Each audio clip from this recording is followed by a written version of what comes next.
Yun mga ka-best friend, at welcome back na naman dito sa ating channel. Panibagong vlog, panibagong idea na naman ang ating gagawin. So yun, may nagtatanong sa atin kung safe ba itong ating chariot pagdating ng tag-ulan. So ito mga ka-best friend, ito tama, bumabagyo dito sa Cagayan ngayon. Ayan ayan, so malakas yung hangin dito at ulan dito sa Tuguegarao City.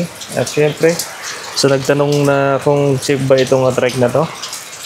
May sasagutin natin yung mga best friend, no? So yun, punta tayo dun sa isang trek natin. Yan, punta tayo dun. Dito, bumabaha na yung likod natin. Gawa ng talagang napakalakas na yung buhos ng ulan dito. Yan. Pasok tayo dito guys. Subukan natin kung safe at kung hindi ba tayo mababasa. Yun, tuyong-tuyo.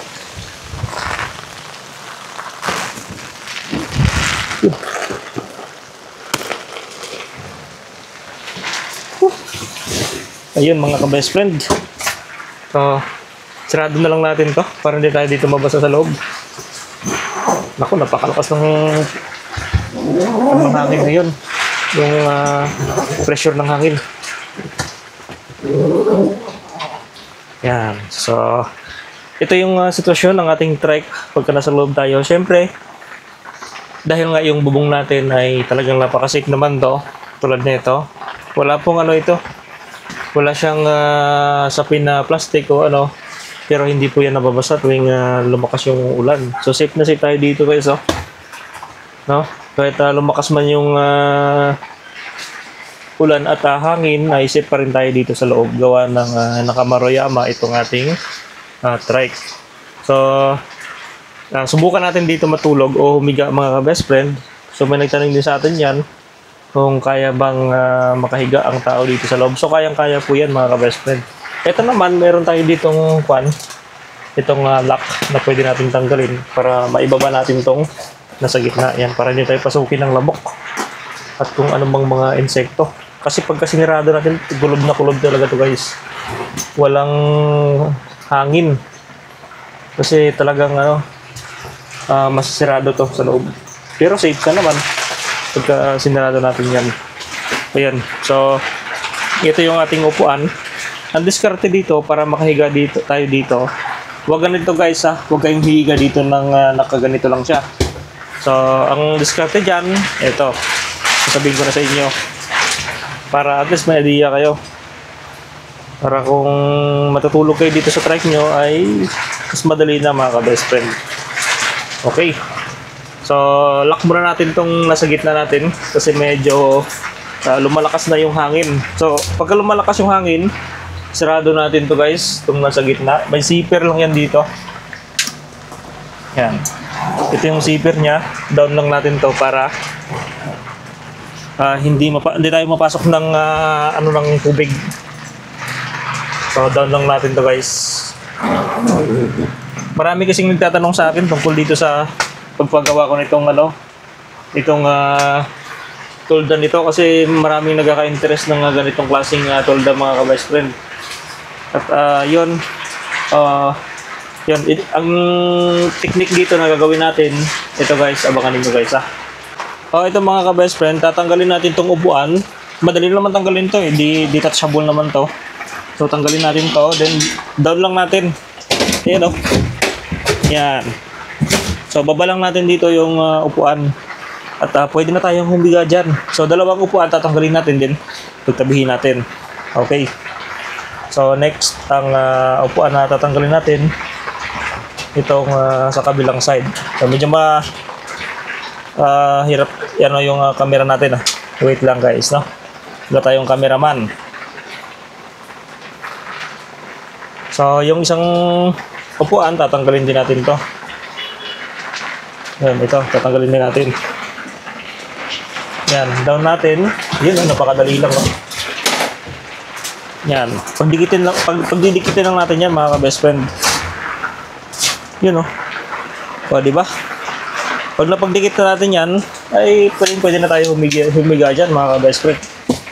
Yun. Yung paa kasi natin, pagka 5 footer, sakto lang yan dito guys. Yun. So kung may unan kayo, okay na okay guys, no? Kung may mga unan kayo nadala, ay pwede po yan dito. So pwede tayong humiga dito. Kahit lumakas pa yung ulan dyan. At bahala na sila dyan. Basta ang importante makatulog tayong maayos kahit bubagyo ba yan mga ka-best friend. Ayan naman yung sa taas natin ceiling. So walang problema kahit dumaan pa si Undoy, kung sino mga bagyo yan. Safe pa rin tayo dito sa ating mini bahay, no? Sakto lang yung paa natin. Yan, sakto lang. Tsaka dito. Tingnan nyo guys, no? Yung paa natin, lapat sa pintuan. And dito, no? So, saktong-sakto lang guys yung ating situation, no? Hindi tayo sobra. Ayun, saktong-sakto lang, oh. So, kung may unan, yan, pwede sumandal. Sandal nyo lang yung ulo nyo dito. So, yun. Pwede ka nang mag-relax. Yung mga gamit mo, dito lang sa gilid. Okay. So, sagot sa tanong ay pwede po gawing bahay o tulugan itong chariot. Okay. So, the best talaga pag may chariot ka. Kahit saan ay pwede kang makapagpahinga ka. Ayun, mga ka-best friend. Ayun, may solar din tayo dyan, no? Mas maganda pag may solar ka para mayroon tayong power supply sa mga cellphone natin at kung ano pang mga gadgets, mga ka-best friend. So ito talaga ako nag-design nito kasi ang plano kasi ng gumawa nito ay hindi niya lalagyan nitong puti. Sabi ko sobrang dilim niyan pagka walang puti. So yun nilagyan niya. So makapal na klase naman yan ng makapal na klase ito na plastic yung nilagay. At tatagal po talaga yan. Yan. So ito naman yung doon sa may driver natin. Oh, bahala na si driver diyan. Bagay ako rin naman yung driver. So ayun, oh. Okay na okay yun mga ka-best friend.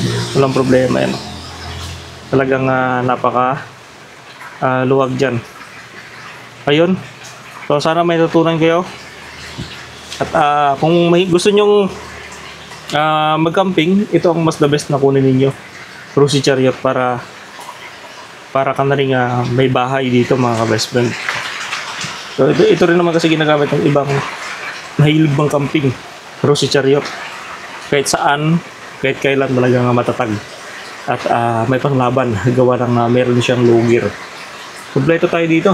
May electric fan tayo, pati dito sa likod meron din, kaya pag mainit ang panahon walang problema, pag malamok walang problema dahil kompleto. Yun, ayos guys. Yun, oh. Kung gusto nyo yung sarado, pwede yan sarado.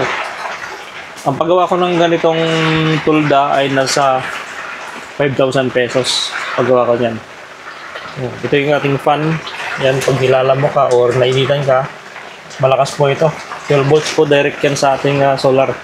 Kaya walang problema yan mga ka-best friend. Kahit lumakas yung kahit uminit ang panahon.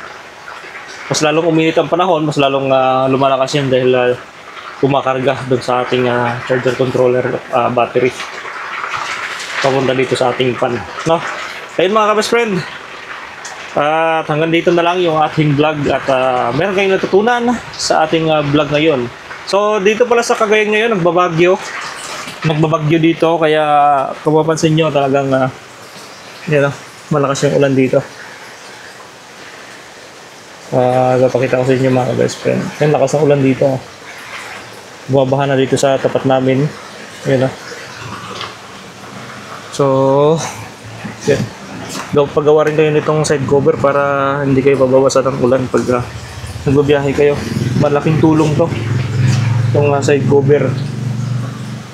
Kahit gaano man kalakas yung ulan, ay meron ko pa rin protection guys. Grabe. So ingat-ingat sa mga kapatid natin dyan sa Calayan Islands, no, Batanes, kasi dyan talaga yung tama ng bagyo. So ingat-ingat kayo dyan mga ka-best friend. Malakas yung ng hangin ngayon. Ampas ng hangin. So yun ang sagot sa tanong na kung pwede ba gawing bahay ito ang trike, ang Rosy Chariot o gawing camper trike. Pwede mga ka-best friend dahil sa kanyang laki, haba at lapad. So pwede siyang gawing tulugan. Ayun, kahit saan kayo mapunta, pwede po ito gawing tulugan at gawin yung camper trike. So marami kayong pwedeng karga dito, gawa ng napakahaba po yung space na sa likod at malapad. Ayun, mga best friend, binabahan na tayo guys sa ilalim. Ayun, malalim na yung tubig, hanggang tuhod na yan. Pero yung trike natin hindi pa rin naabot. So sana huwag na tumaas yung tubig dito. Ayun mga ka-best friend, thank you for watching guys na. Ayun mga best friend, so bababa na tayo dito sa ating trike at sisilipin naman natin yung isang trike doon na cargo type. Ito naman ang ginamit natin ngayon, passenger type. Ito talaga yung maganda pang gamitin pang pang travel, gawa ng merong upuan at pwede yung upuan niya pwede natin tanggalin at ilagay dito sa lapag para maging higaan natin. Yan. So punta tayo doon sa cargo type. Yung isa nating trike. Ayun, napakadali lang niya buksan. So maganda, double side zipper yung bilhin niyo para may hawakan kayo dito pag nagbubukas, no?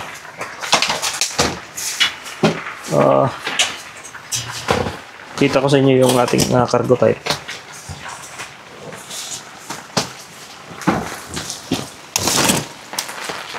Yun, babahan na dito. Close muna natin.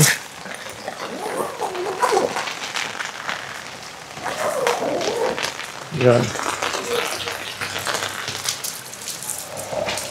Ito naman yung cargo type. Meron talaga siyang lock dito sa gilid. Yan o. Dito natin buksan. Yan, yan po sa loob. Yan, hindi po nababasa yan. Ito naman yung nasa likod. Ito yung nasa kaha niya. Yun o, lapad o.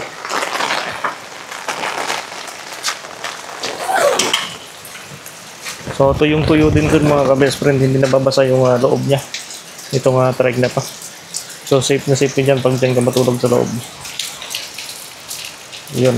So thank you for watching mga ka-best friend. Ingat-ingat kayo dyan sa Calayan, Cagayan, sa mga isla ng norte. So yun yung passenger type. Ito yung cargo type ng Chariot. Yun. Thank you sa panonood ninyo ng ating vlog sa araw na ito. May bagong natutunan na naman kayo sa ating vlog mga ka-best friend. Pang comfort trike natin to guys. Thank you for watching.